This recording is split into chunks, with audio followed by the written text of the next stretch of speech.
अम्मा तू हरू भरू जिद पई करी मासी नूरी वट वञण में छा है? धीअ नूरी रन वॾी ताक़ आहे मूंखे छंडे छॾींदई। अम्मा घर हली आए खे हो कुझु बि कोन चवंदी रहंदो सुरई खे बि सम्झाईंदी।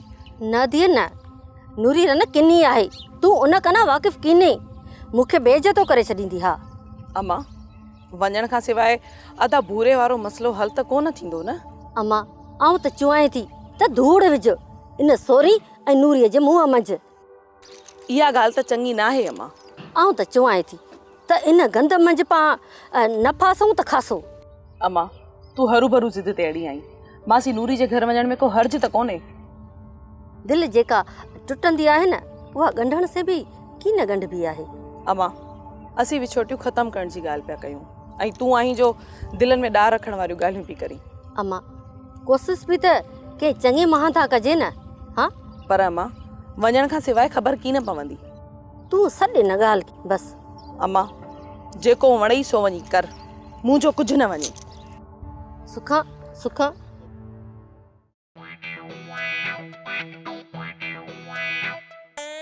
मूमल ओ मूमल मुझसे मत ॻाल्हाए। मूंखे ख़बर आहे तूं मूंसां कावड़ी आई। मुंहिंजी त हिकु ॻाल्हि बि कीमत सुणे। हाणे त उहो रन बि निकिती न हाणे त ख़ुशि थी न मूमल। हूअ रन वञी हाणे धूड़ पाए तूं मूंखे ई सुणाए तो मुंहिंजे मासात खे कुॼाड़े लाइ बेइज़तो कयो आहे। मूमल वेही शइ जो धणी सभी ते शक करे सघे थो। मोहतोज माशात ते शक करे थोड़ी बेइज्जती कया तो कुॼाड़ो थी पियो। ही थोड़ी बेइज्जती आहे।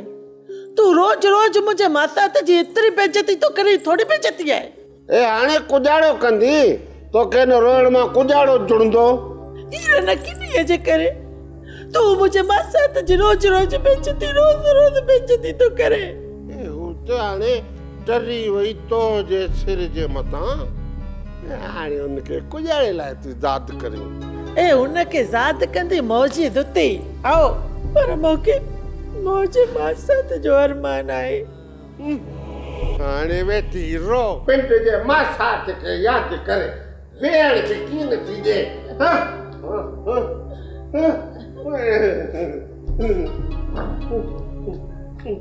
सोप सीरियल सारंग जा तमाम एपिसोड्स ॾिसो HD क्वालिटी में। विजिट करियो असांजो YouTube channel Sindh TV HD drama.